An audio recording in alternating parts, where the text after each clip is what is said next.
아멘. 아멘. 네, 주님 따라가기를 주 이름으로 축원합니다. 오늘도 예배가 행복하기를 바랍니다. 오늘도 깨닫는 은혜가 있어야 행복한 거예요. 우리 안에 세 가지 기쁨이 있는데, 하나는 주님을 만난 기쁨이고요, 두 번째는 하나님을 알아가는 기쁨이고요, 세 번째는 하나님이 우리를 사용하시는 기쁨이 있습니다. 오늘도 깨닫는 은혜가 있기를 예수 이름으로 축원합니다. 하나님께서 주신 계명을 보면 딱 두 가지로 구분할 수 있습니다. 먼저는 하나님을 향한 것과 두 번째는 사람을 향한 계명이었다라고 보는 겁니다. 10계명도 보게 되면 1에서 4까지는 하나님을 향해서 5부터 10까지는 사람을 향한 계명이라고도 표현을 합니다. 모든 율법을 축소해서 예수님 말씀하시기를, 마태복음 22장 37절에서 40절입니다. 같이 읽습니다. 시작. 예수께서 이르시되 내 마음을 다하고 목숨을 다하고 뜻을 다하여 주 너의 하나님을 사랑하라 하셨으니 이것이 크고 첫째 되는 계명이요 둘째도 그와 같으니 내 이웃을 내 자신같이 사랑하라 하셨으니 이 두 계명이 온 율법과 선지자의 강령이니라. 아멘. 첫째는 하나님을 사랑하고 둘째는 이웃을 사랑하라. 어떻게? 그와 같으니 하나님 사랑하는 것처럼 사랑하라. 이 두 계명은 하나님께서 말씀하신 강령이다, 율법의 핵심이다라는 말씀으로 예수께서 그 계명에 무게를 두고 계시다 하는 겁니다. 이 가운데 하나님이 교회를 세우신 것도, 직분자를 세우신 것도 이 모든 것에 이유가 있는데, 하나님을 섬기게 하는 것과 이웃을 섬기는 일을 위하여 우리에게 주신 교회와 직분이라 하는 겁니다. 오늘날 많은 사람들이 직분에는 두 가지를 같이 합하고 있는데, 두 가지를 갖추지 않으면, 동시에 갖지 않으면 균형을 잃어버리는 겁니다. 내게 맡겨주신 직분에 대하여 하나는 명예로운 것과, 우리가 목사가 됐다는 건 명예롭지요. 장로가 되고 한수집사가 되고 권사가 되고, 그리고 집사로서 세워졌다는 건 큰 명예로운 직분인데, 그와 동시에 갖추어져야 할 것은 명분이라 하는 겁니다. 명예는 다른 외부적인 것에서 우리를 인정해 주는 것이라고 말을 한다면, 명분은 우리가 자각해야 하고 우리가 그 일을 감당하기 위하여 우리 스스로 갖춰야 할 그 이름이 명분으로 가져야 한다는 거지요. 우리가 일하기 위하여 관계가 없는데 어느 식당에 가더라도 관계자 외 출입 금지라고 이야기를 합니다. 관계가 없는데 그거를 들어가는 것을 허락하지 않는 거지요. 교회 안에서도 명분이 없는데 그 일을 한다는 것은 월권이 되어질 수 있기 때문에 그 명분으로 우리에게 직분을 주셨구나라고 봐야 한다는 겁니다. 그러나 명예가 앞서버리고 명분이 없어버리면 그것이 권력이 되어 그 공동체를 파괴할 수 있고 공동체를 불화하게 하고 깨뜨릴 수 있다는 것도 명심해야 한다 하는 겁니다.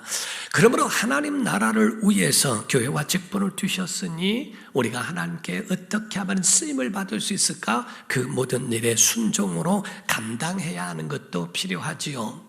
우리가 태어난 지 7개월밖에 안 된 손자 아이에게 할아버지 해봐, 할아버지 해봐라고 얘기하면은 할아버지라고 말을, 아빠 엄마도 어려운데 할아버지라는 말을 못하는 이 어린아이에게는 얼마나 답답함이 많이 있겠어요.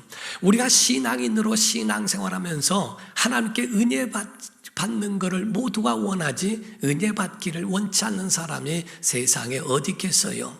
신앙생활하면서 하나님께 큰 복 받기를 원하지 그 복을 받지 않기를 원하는 사람이 세상에 어디 있겠어요. 그러므로 성경은 우리에게 하나님 앞에 나와서 진정한 하나님의 사랑을 받으며 사용을 받을 수 있는 그런 길이 무엇인지를 우리에게 보여주고 있다는 겁니다. 예수님 이 땅에 오셔서 공생애를 시작하실 때에 첫 번째 하신 것이 무엇일까라고 하는 겁니다. 함께 있게 하시고 전도도 하고 귀신을 내어쫓는 권세도 있게 하신다라고 마가복음 3장 13절에서 15절 이하에 말씀한 것처럼 제자들을 자기들이 원하는 자들을 부르시는 일을 가장 먼저 하셨다 하는 겁니다. 이는 하나님이 세상을 창조하실 뿐만 아니라 세상 가운데의 모든 일들을 사람을 통하여 이루셨기 때문에 그런 겁니다. 아담을 통하셨고 노아를 통하셨고 아브라함을 또는 모세와 다윗과 같은 그런 사람들을, 심지어는 동네 안에서 무명의 그러한 사사들과 같은 사람들을 통하여 하나님의 뜻을 이루시기도 하셨더라고 하는 겁니다. 그러므로 성경 히브리서 11장 31절 32절에는 이런 말씀이 있어요. 믿음으로 기생을 하본 정탐꾼을 평안히 영접하였으므로 순종하지 아니한 자와 함께 멸망하지 아니하였도다. 내가 무슨 말을 더하리요? 기드온, 바락, 삼손, 입다, 다윗 및 사무엘과 선지자들의 일을 말하려면 내게 시간이 부족하리로다. 성경엔 하나님이 사람을 통하여 엄청난 일들을 행하셨어요. 만약에 그에 대하여 히브리 기자가 다 얘기할 것 같다면, 그렇다면 이 시간이 내게 부족하지 않겠느냐라는 말씀을 합니다. 예수께서 공생애를 시작하시면서 제자들을 부르셨는데, 특히 누가라고 하는 사람은 예수님의 제자 베드로를 부르실 때에 가장 긴 내용을 할애하고 있다는 사실입니다. 이를 기록하고 있는 것은 여기서 말하고자 하는 그 말들이 많이 있기 때문이라고 하는 거지요. 오늘 본문에 대한 내용을 보게 되면 그 내용 자체가 이렇습니다. 어부로 살았던 베드로가 여느 때처럼 나가서 고기를 잡는데 밤이 맞도록 수고했지만은 얻은 게 없어요. 돌아와서 배에서 나와 그물을 씻고 있는 중에 예수님이 찾아오신 내용이고요. 그의 예수님이 찾아오셔서 배에 타시고 좀 떼기를 원하시고 말씀을 가르치시고, 그리고 바다 깊은 곳에 가서 그물을 내리라 명령함으로 인하여 베드로가 순종하였고 그물이 찢어지도록 고기를 잡게 된 내용들을 포함하고 있습니다. 사랑하는 성도 여러분, 자, 이 부분을 보게 되면 누가복음 5장 2절을 먼저 볼게요. 호숫가에 배 두 척이 있는 것을 보시니 어부들은 배에서 나와서 그물을 씻었다라고 되어 있습니다. 5절입니다. 시몬이 대답하여 이르되 선생님, 우리들이 밤이 새도록 수고하였으되 잡은 것이 없지만은, 그랬어요. 말씀에 의지하여 내가 그물을 내리겠습니다 라는 말을 합니다. 그물을 씻을 정도로 배에서 나와서 이미 모든 걸 포기했어요. 허탈한 마음, 그 가운데에 정말 그 마음 자체에 굉장히 힘들고 어렵죠. 왜 고기가 한 마리도 없을까라고 하는 마음에 다 모든 걸 내려놓고 포기하고 그물을 씻는 가운데 있었다고 하는 겁니다. 오죽하면 예수님 앞에 내가 밤이 새도록 내가 수고했습니다마는 얻은 게 없습니다 라고 그렇게 표현하고 있다는 거죠. 예수께서 베드로를 찾아오셔서 말씀을 가르치시고요, 깊은 곳에 가서 그물을 내려라 라고 말씀을 하십니다. 말씀을 전하시는 거 보니까 범상치가 않아요. 야, 정말 말씀을 잘 전하시고 자기도 공감할 수 있는 그런 말씀을 하니까 그에 대하여 심취되어 있는데, 바다 깊은 곳에 그물을 내려라 하시는 말씀에 그 상황에서 그 분위기에 그거를 거절할 수가 없는 거예요. 그래서 그물을 내리면서 자기의 가지고 있는 말을 하기도 합니다. 그런데 신기하게 그물이 찢어지도록 잡혀진 내용이 있는데, 더 놀라운 것은 그물에 고기를 그렇게 잡게 하시고 난 다음에도 내가 사람을 낚는 어부 취하리라는 말씀에 배와 그물을 버려두고 예수님을 따라가는 게 또 더 놀라운 일이에요. 아니 어떻게, 왜 고기를 그렇게 크게 잡게 하셨을까? 고기를 그렇게 다 잡게 해놓으시고서 고기를 버리고 배를 버리고 그물을 들고 그리고 자기는 예수님을 따라가는 그 내용이 정말 그게 이해할 수 없는 내용으로 생각할 수도 있다는 겁니다. 주님의 원 목적이 뭔지 아시죠? 요한복음에는 예수님의 나타난 기적과 그 이적을 표적이라고 말을 했습니다. 표적이란 말은 사인판이에요. 표지판과 같아요. 표지판은 실체가 아니고 실체로 인도하는 것입니다. 그래서 예수께서 오병이어의 기적과 또 물이 포도주가 되게 하시는 그러한 일들을 행하신 것은 그게 실체가 아니고 그를 통하여 가르치는 곳이 있다는 거지요. 표적은 실체를 가르치는 곳을 가르쳐 말하고 있습니다. 이와 같이 예수께서 이 많은 고기들로 잡게 하셨다고 하는 그것을 보면 그것을 통하여 표적으로 예수께서 하시고자 한 말씀, 그 원 목적이 있으셨다라고 하는 겁니다. 이와 같이 제자인 베드로는 그 말씀에 순종하여 예수님을 따라가게 됐다는 거지요. 그러면 예수님은 누구를 부르시며 그리고 어떤 사람을 쓰시는가 하는 겁니다. 이에 대하여 오늘 본문 말씀과 같은 내용들의 모든 의미가 다 들어있는데 주님은 사용하시는 사람들이 준비된 자들을 사용하시더라 하는 겁니다. 누구를? 하나님의 손에 아주 용이하게 쓸 수 있는 사람이라는 겁니다. 예수께서 제자들을 부르셨을 때 예루살렘에서 부르신 게 아니에요. 석학을 부르시고 지식 있는 자, 재능이 있는 사람, 지혜로운 사람, 똑똑한 사람, 유명한 사람, 돈 있는 사람, 그러려면 예루살렘 가서 사두개인을 만나던 율법사들을 만나셔야 되겠죠. 그러나 갈릴리에는 촌부들, 그런 어부들을 데리고 그쪽에서 그들을 부르신 것은 주님의 쓰시기에 합당하고 주님의 손에 아주 잘 사용할 수 있는 사람이라는 겁니다. 머리 좋아서 예수님 그거 아닙니다. 그래도 예수님 그런 식으로 해가지고서는 정치권에 물려들 수 있고 다 그런 거에 대하여 공격받으면 감당 못하니까 내 말대로 하시오 라고 하는 자기 판단, 자기 상황, 자기 경험, 자기의 가지고 있는 생각대로 하는 사람을 할가시는 게 아니라 어려운 상황에서도 자기 손에 쓰기에 용이한 사람, 순종하는 사람, 요 베드로를 주님은 그에 대하여 사용하신다 하는 거죠. 우리가 연장을 사더라도 무조건 비싸다고 하는 건 아니지만은 그러나 비싼 것이 대부분 그 일에 대하여 아주 용이하고 편리하게 되어지는 경우도 있거든요. 이와 같이 하나님이 과연 쓰시기에 용이한가? 하나님이 과연 쓰시기에 편한가? 목회도 마찬가지입니다. 모든 재직들이 목회자가 함께 사용하기에 정말 편리한 사람에게 뭐라도 하나 더 하고 뭐라도 하나 더 시키면서 그에 대한 왜? 쓰기가 편하다는 거지요. 하나님이 보실 때는 이와 같이 주께서 석학들이나 이런 머리 좋고 그렇게 똑똑한 사람보다는 주님께서 사용하시기에 편한 베드로를 부르신 장면이 나옵니다. 첫 번째, 예수님이 방문하셨어요. 탈진되어져 있고 실패했고 허탈한 가운데에 그 가득한 사람에게 주님이 찾아오셨다는 겁니다. 여러분, 잘 나갈 때, 잘 벌 때, 떼돈 벌 때 주님 만났다는 사람 거의 많지 않습니다.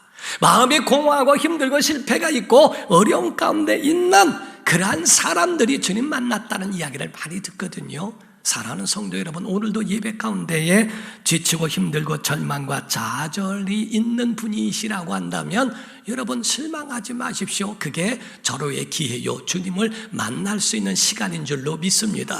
그래서 절호의 기회를 오늘 우리가 만난 거예요. 왜? 그런 집, 그러한 가정, 그런 사업장에 주님이 찾아오셨기 때문입니다.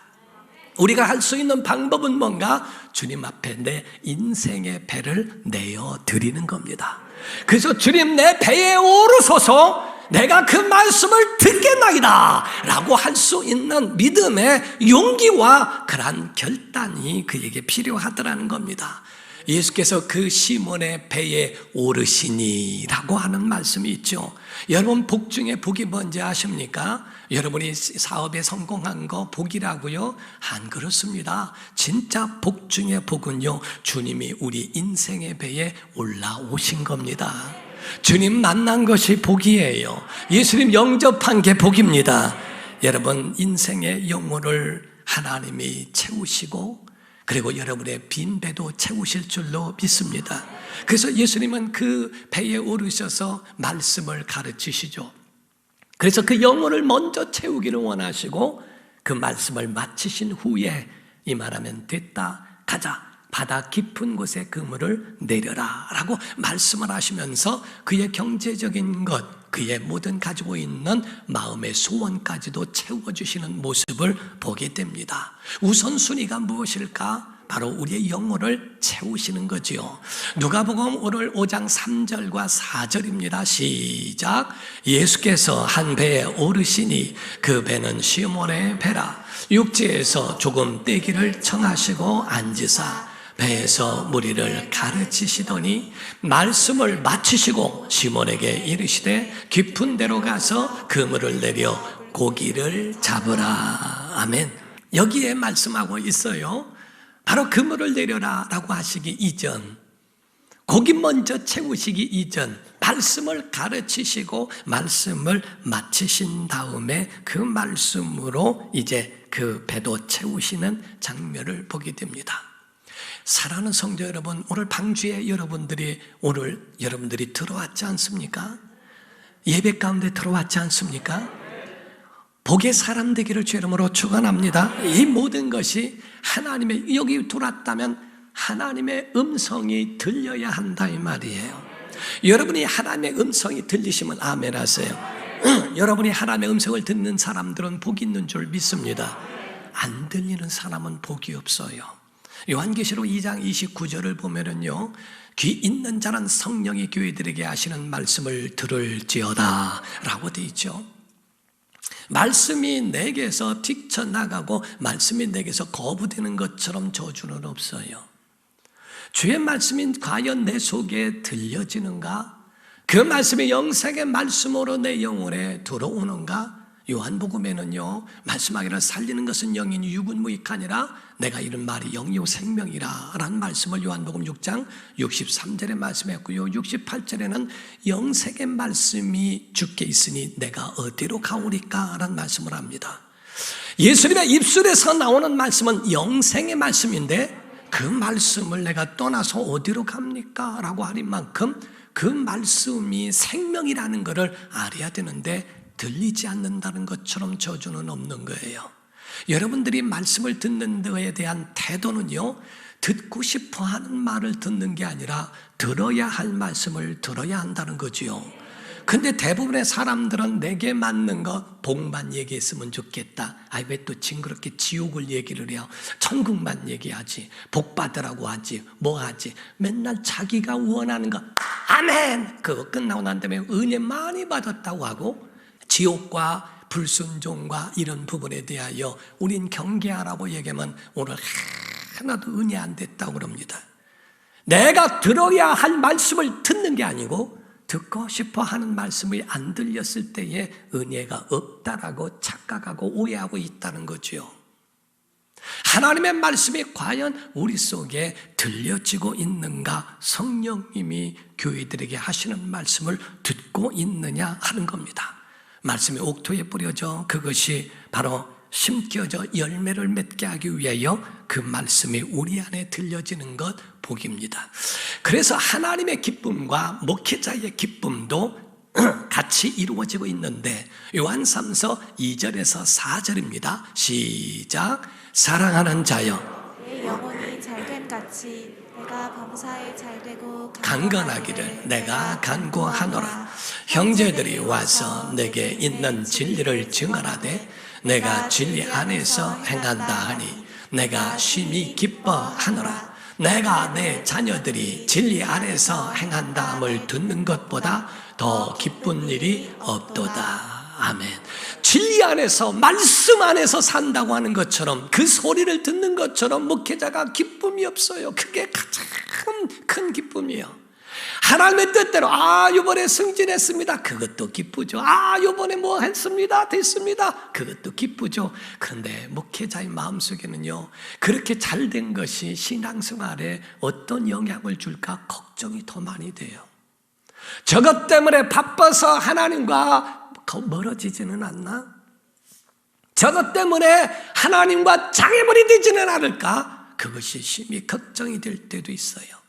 그러나 어느 상황 속에서도 예배하고 어느 상황 속에서도 기도하고 어느 상황 속에서도 하나님을 의지하는 모습을 보면 너무너무 행복하고, 하나님이 우리 사랑하는 성도들을 사랑하고 계시구나 라고 하는 것을 마음에 가질 때가 많이 있습니다.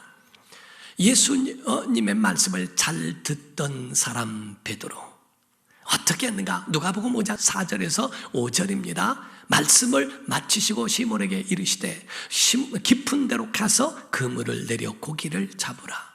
시몬이 대답하여 이르되 선생님, 우리들이 밤이 새도록 수고했을 때 잡은 것이 없습니다. 그런데 말씀에 의지하여 내가 그물을 내리리이다, 이렇게 말하죠. 이게 쉬운 얘기 같습니까? 지금 밤이 새도록 자기 신념 닿는 데마다 그물을 내렸는데 안 돼요. 또 내렸는데 안 돼요. 여기 내렸는데 또 안 돼요. 하나도 잡히질 않아요. 이런 세상에 이럴 때가 있네. 돌아서 다 포기하고 지치고 힘들고 어려운 가운데에 거기서 나왔어요. 배에서 나와서 그물을 씻고 있는데 예수께서 그 배에 오르시더니 조금 떼기를 원하시더니 말씀을 많이 하시더니 무슨 말씀을 하시나 들었는데 끝내 바다 깊은 곳에 그물 내려라. 아니, 다 씻었는데요. 지금 그물 다 끝냈다니까요. 아니, 좋은 말씀 참 감사한데, 아니, 말씀 잘 들었어요. 그런데 지금 다 파하고 끝내면 내일 할게요 라고 말할 수 있지 않겠습니까? 아니, 반대로 다시 조금 더 표현하면은요, 예수님, 저는요, 어릴 때부터 어부였어요. 지금까지 잔뼈가 바다에서 굵은 사람이에요. 어디에 고기가 있고 어디 없는 줄 안다니까요. 근데 오늘은 안 돼요, 글쎄. 내가 전문가인데. 아니, 예수님, 솔직히 말합시다. 나는 어릴 적부터 어부고 전문가예요. 예수님은 전직이 목수고 지금 현직은 백수잖아요. 근데 내가 왜 백수의 말을 듣고 전문가가 이렇게 나와야 됩니까? 아이고, 주여, 당최 그런 얘기하지 마시오. 여러 사람이라면 얼마든지 자기의 의견을 말하고 똑똑합니다. 그런 사람들이 복을 받을까? 그렇지 않습니다. 베드로는 자기 상황을 다 얘기합니다. 내가 밤이 맞도록 새도록 수고했지만은 얻은 게 없습니다. 맞습니다. 이게 내 상황입니다. 내 생각, 내 상황, 내 판단, 내 모든 거 다 있습니다. 그러나 말씀에 의지해서 내가 다시 하겠습니다. 그 말씀에 순종하여 의지하여 하는 겁니다. 오늘 여기에 메시지가 있어요. 지금 여러분들이 힘들고 어렵고 모든 것이 헛다라고 그런 것들이 좌절이 가득해도 오늘 예배 성공하고 다시 해보십시오. 하나님이 도와주실 겁니다. 주의 말씀으로 은혜 받고 시작한, 예수로 시작한 인생, 하나님이 그에 대하여 갚으시고 채워주시겠다 하는 것을 말씀하고 있거든요. 그러니까 여기서 말씀하고 있는 순종이라고 하는 것은 자기가 이해하지 못하고 생각하지 못하고 한 이런 것들에 예수 그리스도로 다시 시작하겠다라고 하는, 이게 순종이고 이게 믿음이라 이 말이에요. 하나님은요, 어떤 사람을 원하시는가, 사용하시고 좋아하시는가, 자기 자신보다 하나님의 말씀과 그에 대하여 우선하는 사람을 좋아하시고 그들을 사용하신다 하는 겁니다. 성경에는 없어요. 그러나 성경이 아닌 다른 곳에서 이런 말이 있습니다. 예수께서 한 번은 제자들이 가만히 주님을 따라다니는 걸 보니까 너무 안타까운 마음이 많이 들어서, 야, 너희들도 좀 쉬어야 되지 않겠냐 해서 그들을 데리고 소풍을 가셨대요. 예수님, 그러면 도시락을 싸야 되나요? 어떻게 해야 되나요? 아예 도시락 갈 필요 없고 그냥 돌 한 덩이씩 가져가면 좋겠다. 그래서 돌 한 덩이씩을 제자들이 다 가지고 갔대요. 가룟 유다란 입이 쭉 나와가지고, 아니, 쉬라고 하더니 웬 돌을 들고 가게 하느냐고 투덜투덜 하면서 갔답니다. 다 그곳에 도착하시더니 주께서 돌을 내려놔라, 기도하자 하고 축복 기도를, 축사를 하고 눈을 뗐더니 고기 반찬에다가 거기다가 떡에다가 얼마나 거기서 풍성한 도시락으로 변화됐는지 모른대요. 근데 가룟 유다는 돌을 가지고 간 게 아니라 주머니에다가 공깃돌 2개 가져갔대요. 그거를 가지고 가서 그거를 봤더니 공깃돌 2마리가 콩 2개로 바뀌어버린 거예요. 그래서 그거 2개 먹고 배고파서 내가 이러지 않았어야 되는데 했대요. 가을이 됐답니다. 가을에 가룟 유다가 예수님을 부추깁니다. 예수님, 소풍 갑시다. 소풍 갑시다. 예수께서 그래 갈 때가 됐으니 가자. 그렇게 하는데 요번에는 어떡할까요? 하랬더니 예수님께서 요번에는 주먹만한 돌을 한 4개 정도만 주머니에다 넣어가지고 가련 그랬대요. 가룟 유다가 아이고 뭐 그럴 필요가 있나? 요번에는 음식을 좀 배 터지게 좀 먹어야 되겠다. 돌덩어리를 하나 힘들게 가져갔답니다. 목적지에 도착하시더니 거기다가 다 돌을 내려놔라. 그러더니 기도하자 하고 기도하시는데 가룟 유다는 거기에 이제 궁금해가지고 기도할 때마다 눈을 떠서 언제 바뀌나 음식이 언제 바뀌나 기도하다 눈 뜨다 자꾸 봤는데 전혀 기도가 끝났는데도 돌이 바뀌질 않는 거예요. 근데 예수님이 끝나고 기도가 끝나신 다음에 자 위를 봤더니 나무가 있는데 열매가 얼마나 많은지 던져서 다 그 열매를 떨어뜨려서 그거를 먹는 대로 하는데 법칙이 하나 있는데 남의 건 못 먹는 거다. 제자들이 하나 던졌더니 과일이 우수수수 떨어지는데 4번 던지니까요 막 엄청나게 그걸 다 먹는데 가룟 유다는 그 큰 거를 들었다 놨다 하다가 못 먹고 끝났다는 게요. 웃자고 하는데 죽자고 하는 것 같아요. 자, 여러분 이거 아셔야 됩니다. 이것은 있는 얘기도 아니지만은 그러나 그것에 대하여 말하고 있는 교훈적인 말씀이 있습니다. 하나님께 쓰임 받기를 원하는 사람은 내 판단, 내 생각, 내 지식 가지고는 안 된다는 거예요. 주님이 원하시는 것은 순종이라는 겁니다. 순종하나라는 겁니다. 내 멋대로 하는 게 아니라 주님 뜻대로 행하는 순종에 비롯됐다는 거지요. 이에 대하여 베드로의 고백이 나옵니다. 베드로의 고백이 누가복음 5장 8절입니다. 시작. 시몬 베드로가 이를 보고 예수의 무릎 아래에 엎드려 이르되 주여 나를 떠나소서 나는 죄인으로소이다 하니. 자, 주여 나를 떠나소서라고 이야기를 합니다. 이에 대한 말은 나는 죄인입니다. 내가 하나님을 섬기는 유대인이지만은 내가 하나님 없이 살았습니다.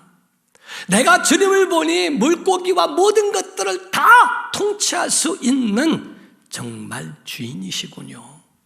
내가 주님을 어떻게 감당하겠습니까? 라고 하는 마음에 그 앞에 감당할 수 없는 자기 자신을 내려놓는 모습이요. 그런 자세를 가르쳐 말하고 있는 거죠. 오늘 여러분과 저도 깨닫는 은혜가 있어야 됩니다. 이 모든 것이 이 베드로는 다 이 말에 대하여 한마디로 내 살아온 것은 은혜였습니다 라는 말이에요. 그렇기 때문에 그냥 감사 외에는 더 이상 아니 내가 한 게 뭐 있어요? 그물을 내린 것이 내가 한 겁니까? 그물을 내려서 고기를 잡았으니까 내가 한 거라고 말할 수 있습니까? 예수께서 바다 깊은 곳에 그물을 내려라. 그래서 그물에 아주 찢어지도록 고기를 잡습니다. 그것이 내가 한 겁니까? 구원이 여러분이 한 겁니까? 네, 그래도 내가 예수 믿었기 때문에 구원은 내가 만든 거라고 그렇게 말할 수 있는지요? 피카소라고 하는 사람이요, 그 가운데에 자기가 만든 작품이 있는데 피카소가 만든 최고의 작품 가운데 하나가 황소머리라고 있대요. 황소머리 그 수십억 아주 그 이상의 그런 가치를 두고 있는 그건데요. 황소머리라고 둔 것이 있는데 그 머리가 그게 재질이요 쓰레기장에 있는 자전거를 가져다가 만들었대요. 아니 쓰레기장에 있는 자전거를 가져다가 그 폐품 처리되어진 거를 모아가지고서 간단하게 만들었습니다. 황소머리라고 하는 작품을 만들었어요. 만약에 그 작품이 말을 할 수 있다면 피카소 당신은 나 때문에 유명해진 거야. 내가 한 거야. 너 나 때문에 유명해진 거고 나 때문에 가치가 상승된 거라고 말할 수 있습니까? 어디에 둬도 쓰레기장에서 아무도 거들떠보지 않는 그런 것을 누구의 손에 붙잡히느냐에 따라서 명품도 되고 폐품도 될 수 있다는 거죠. 우리가 내세울 것도 없고 10원짜리만한 그러한 것들을 명예 이런 것들을 내놓고 나는 주의 일을 하고 감당하고 뭐 합니다. 전혀 하나님은 그에 대하여 관심이 전혀 없다는 거죠. 우리가 봉사하고 헌신하고 그리고 헌금하고 한 사람들을 부끄럽게 하려고 하는 말이 아닙니다. 교회 안에서 헌신하고 일해놓고 교회의 화평을 깬다면 차라리 안 하는 게 낫습니다. 교회 안에서 헌금을 하고 헌신을 하고 많은 일을 하면서 사람들이 그 마음에 상처를 받는다면 안 하는 게 낫습니다. 하나님이 일하시는 그 일에 대하여 우린 받은 은혜로 일하는 것이지 내가 그물을 내려 고기를 잡았다고 하는 그 공로가 아닙니다. 그 고기를 잡게 하신 것은 전적인 주님의 은혜인 줄 믿습니다. 성경 안에 어떤 일이 일어납니까? 그 말씀에 의지하여 그물을 내리니 어떤 일이 일어납니까? 그물이 찢어지도록 잡혔더라. 여러분, 순종하면 역사가 일어나요. 순종하면 능력이 나타납니다. 순종하니까 변화가 일어납니다. 오늘날 순종하지 않으니까 말씀이 들리지도 않고 순종도 안 되면 전혀 그 속에 기대할 필요도 없어요. 그 속에서 과연 그런 역사가 일어날 수 있을까? 여러분과 저는요, 잊지 말할 건 은혜로 산다는 겁니다. 예수 믿는 사람들은요, 교만할 이유도 없고 그리고 좌절하거나 낙심할 이유가 없는 것은 모두가 주님의 은혜이기 때문입니다. 여러분, 오늘 빈배에 찾아오신 주님을 만나시기를 주 이름으로 축원합니다. 우리가 말씀하기를 누가복음 5장 3절입니다. 예수께서 한 배에 오르시니라고, 그 배는 시몬의 배라라고 말씀하죠. 배에 오르신 것처럼 오늘 여러분의 심령에 오르시는 주님을 뵙기를 주 이름으로 축원합니다. 4절입니다. 4절에 말씀을 마치시고 시몬에게 이르시되 깊은 곳에 데려가서 그물을 내려 고기를 잡으라라고 명령하십니다. 말씀을 마치신 곧 영혼을 채우시고 거기에 대하여 고기로 채우시는 일을 행하시죠. 6절 7절입니다. 그렇게 하니 고기를 잡은 것이 심히 많아 그물이 찢어지는지라. 이에 다른 배에 있는 동무들에게 손짓하여 와서 도와달라 하니 그들이 와서 2배의 채움에 잠기게 되었더라. 우리 때문에 다른 사람도 채워집니다. 우리 때문에 다른 사람에게도 은혜가 전가된다 이 말이야. 그 역사가 그 안에 나타납니다. 그리고 원목적대로 가죠. 9절과 10절입니다. 이는 자기 및 자기와 함께 있는 모든 사람이 고기 잡힌 것으로 말미암아 놀라고 세베대 아들로서 시몬의 동업자인 야고보와 요한도 놀랐습니다. 예수께서 시몬에게 이르시되 무서워하지 말라. 이제후로는 내가 사람을 취하리라 하시니. 자, 11절까지 보겠습니다. 그들이 배들을 육지에 대고 모든 것을 버려두고 예수를 따르니라. 이렇게 되어 있어요. 여러분, 신앙생활의 성공은 다른 게 아닙니다. 내가 가지고 있으면 장애물이 될 수 있어도요, 주님 앞에 드리면 능력이 될 수 있습니다. 오늘 주님만 따라가기를 주 이름으로 축원합니다. 여러분, 순종하면 얻습니다. 승리할 수 있습니다. 자, 오늘 말씀을 정리합니다. 여러분, 주님이 여러분의 인생의 배에 오르실 때 배를 내어드리기를 예수 이름으로 축원합니다. 이제 주인은 여러분이 아니라 예수님이신 줄로 믿습니다. 그리고 여러분의 영혼의 말씀으로 채우기를 주 이름으로 축원합니다.